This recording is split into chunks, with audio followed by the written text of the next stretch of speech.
Agora vamos voltar a um ponto muito interessante, as profecias, né? As profecias.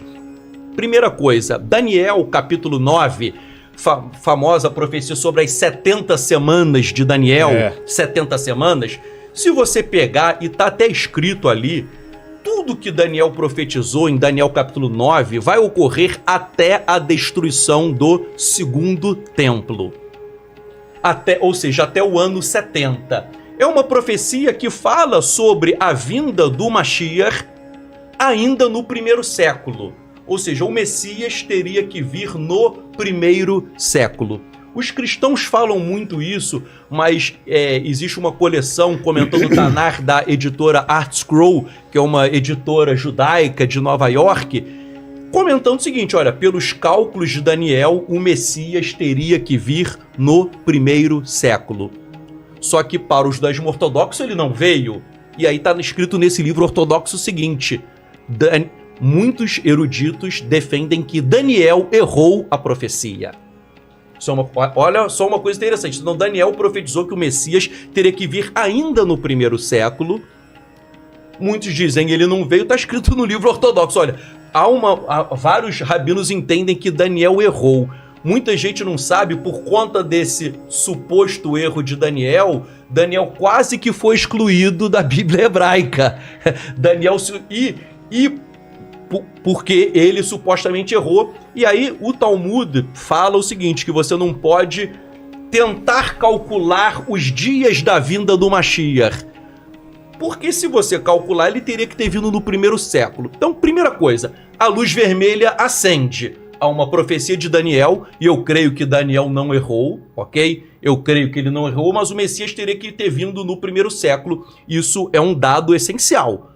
Ou seja, até o ano 70 ele teria que aparecer. Isso é um dado. Outro dado, em Miqueias, capítulo 5, verso 1, na Bíblia hebraica, na Bíblia cristã é o verso 2, fala do Messias nascendo em Beit Lehem, que é Belém. O Targum até explica, olha, o Messias nasce em Belém. Então, vamos olhar o quadro. O Messias tem que nascer no primeiro século, ele tem que nascer em Beit Lehem, ele tem que nascer em Belém. Isaías 35 fala do Messias fazendo vários e vários milagres, e os manuscritos do Mar Morto dizem que, comentando Isaías, falando que o Messias tem que fazer muitos milagres.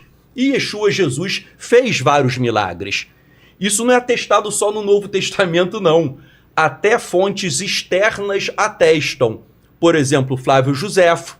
Aí algumas pessoas falam, Flávio Josefo pode ter sido manipulado, mas há uma versão árabe de Flávio Josefo atestando a vida de Yeshua. Então, nós temos Flávio Josefo, temos o historiador romano Tácito, temos ainda o historiador romano Suetônio, temos Plínio, que foi procônsul em Jerusalém e governador na Bitínia, na Ásia Menor. Temos o filósofo pagão Luciano de Samóstata. O que eu estou mostrando? Até os inimigos de Yeshua, quem não acreditava, chegou e atestou a historicidade dele. Então veja, o Messias teria que ter vindo no primeiro século, ele nasceria em Beit Lehem, em Belém, ele faria milagres. Fala Zacarias 9:9 que ele é humilde e vem montado num jumento, e o Talmud aplica essa profecia ao Mashiach ben Yosef, o Messias descendente de José, ele teria que ter vindo ali. Isaías 53, que é um tema muito interessante a ser debatido, do servo sofredor que morre pelos pecados do povo de Israel, é dito, né, que ele levou sobre si as nossas enfermidades e ele carregou sobre si as nossas dores. E é dito que ele foi ferido por causa das nossas transgressões. Ele foi moído por causa das nossas iniquidades. O castigo que nos traz a paz estava sobre ele, e por suas pisaduras nós fomos sarados. E Deus, revelando a Isaías, ainda fala, né? Ele, o servo sofredor, ele foi ferido por causa do meu povo. Ele foi ferido por causa do meu povo. E as iniquidades do meu povo irão recair sobre ele. Então existe essa profecia de Isaías 53, e essa profecia de um servo sofredor que morre, o judaísmo hoje diz que o servo sofredor é o povo de Israel e não o Messias. Porém, olhando as fontes antigas, o Targum fala que o servo sofredor é o Messias. Alguns versos até fazem uma alusão ao povo de Israel também, mas o Targum, que é uma obra judaica, fala que é o Messias. O Talmud aplica essa profecia ao Mashiach, chamando ele até de leproso. Tal como um leproso sofre, o Messias é chamado de leproso porque ele sofre. Então o Talmud também diz que ele é o servo sofredor. Vários midrashim, né? Midrashim são obras judaicas reunindo histórias, resumindo aqui, mas falam do Messias sofredor. Até um midrash que diz, de 1/3 de todo o sofrimento do mundo, de todo o sofrimento do mundo, 1/3 recaiu sobre o Messias, ok?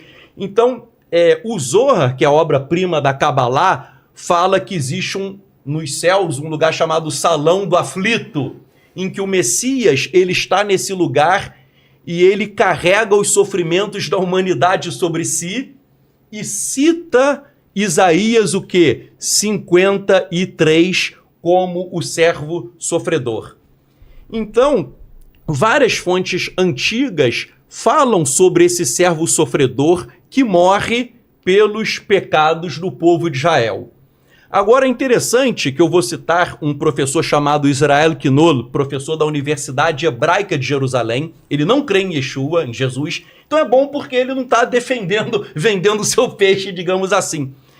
Ele fala, analisando os manuscritos do Mar Morto, que são manuscritos, obviamente, escritos por judeus, que antes do 1º século havia a ideia de um Messias que vem, que ele sofre pelos pecados de Israel, que ele cumpre Isaías 53, e mais, que ele ressuscita ao 3º dia.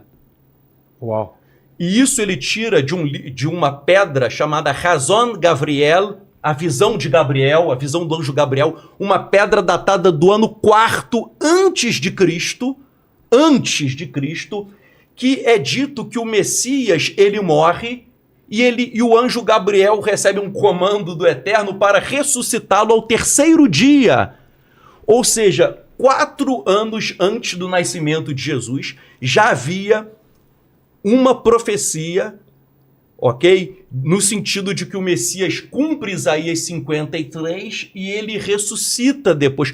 Porque o servo sofredor de Isaías é interessante que mostra que ele vai sofrendo, mas depois mostra que ele triunfa. Então, peraí, se você morre, como que você pode triunfar?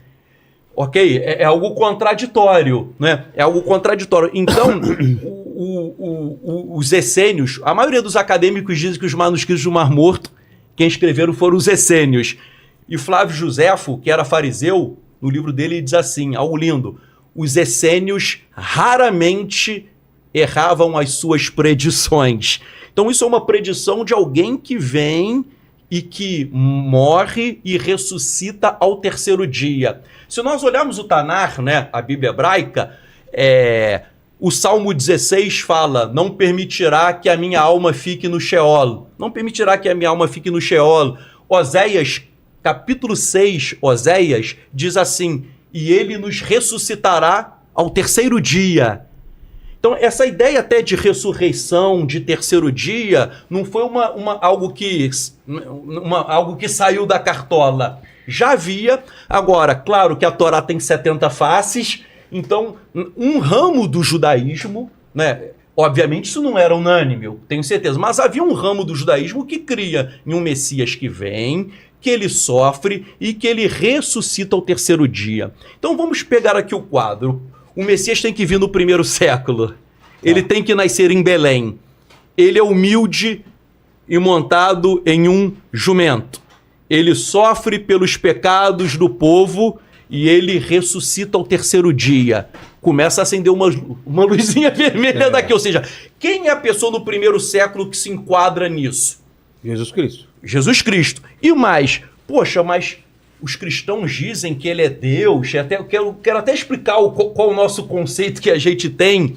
Veja, mas ele é Deus? Que história é essa de Deus que vai morrer? Veja, Deus não morre, obviamente. Daniel, capítulo 7, versos 13 e 14, fala que é um ancião de dias. Daniel 7, 13 e 14 é um ancião de dias, que na frente dele há um Ben-Adam, um filho do homem, e esse filho do homem recebe poder, recebe domínio e recebe glória. Já é algo estranho, porque esse ancião é o Eterno dando a glória dele para um filho do homem, e Isaías diz que o Eterno não divide a glória dele com ninguém. Então Daniel 7, 13 e 14 diz que é um ancião, que é o Eterno dando o domínio, o poder e a glória para o filho do homem. E diz que esse filho do homem virá nas nuvens, e que todos os povos, nações e homens de todas as línguas irão servi-lo. O seu domínio será um domínio eterno, e o seu reino não terá fim. Ou seja, esse Rashi fala que esse filho do homem é o Messias. E o Zohar diz que esse filho do homem é Metatron, que depois a gente pode explicar o que é aqui, mas Metatron há uma linha da Kabbalah que acha que é um anjo criado, mas há uma linha que entende a literatura de Rei Halot, que seria uma projeção do Eterno. Ele é chamado Eterno de Hashem Hakatan, do pequeno Senhor. Ou seja, Deus se manifestando de uma maneira na Terra. Então, Daniel fala de um filho do homem, que é o Messias, que ele vem, e ele é um Messias divino. Porque o Zohar chama esse filho do homem de Metatron, e esse Metatron, é interessante que a literatura cabalística até chama ele de Ben Elohim, de filho de Deus. E aí o Rabino Emanuel Chorreto do Rabad, ele explica assim, olha, filho de Deus não é um conceito pagão, não. O filho de Deus é a própria essência do Eterno, ok? Porque há um grupo judaico chamado Rabad, que alguns creem que o Rebbe de Lubavitch é o Messias e ele seria Deus.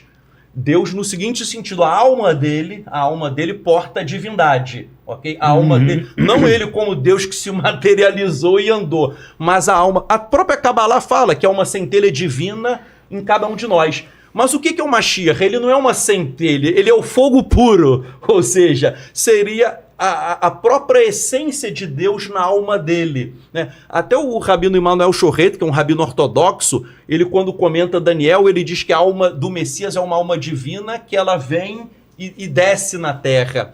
Então, Daniel, ele tem esse conceito do Messias divino, que ele é chamado de Ben Elohim, de filho de Deus, ele é chamado de Metatron. Metatron, para uma linha, ele é um anjo, mas que ele não é criado. Ele é chamado também Metatron de homem celestial. O professor Moshe Idel, de Kabbalah, da Universidade Hebraica de Jerusalém, ele cita textos judaicos dizendo que Metatron, ele é meio homem, meio Deus. Como? Meio homem, só para não construir um raciocínio pagão, meio homem é que Deus ele pode se apresentar como uma figura humana, mas ele é Deus também. Tal como Mehilta do Rabino Ishmael, Mehilta do Rabino Shimon Bar Yochai, que são obras judaicas, isso não está na Bíblia, mas fala que quando o povo de Israel cruzou o Mar Vermelho, Deus apareceu como um jovem guerreiro. Poxa, se você aparece como um jovem guerreiro, apareceu como homem. Essas duas obras falam que no Monte Sinai, quando Moisés vai receber a tábua, quem deu foi Deus, que apresentou-se a ele como um ancião. Se apresentou-se como um ancião, ele apresentou-se como homem. Há uma passagem do Talmud Yerushalmi, do Shimon Hatzadik, que foi sumo sacerdote, que ele diz assim, todo ano em Yom Kippur, quando eu entrava no Santo dos Santos, todo ano eu via um ancião lá dentro. E esse ano o ancião não apareceu. E aí os judeus perguntam, mas como que Porque todo mundo sabe, todo mundo, até criancinha de qualquer igreja, sabe que se alguém entrar no Santo dos Santos, sem ser do seu sumo sacerdote, vai o quê? Fulminado. Morrer. Fulminado. Ele falou, todo ano havia um ancião. E aí perguntaram, mas como isso é possível? Como que um homem estava lá dentro com você? E ele disse, quem falou que era um homem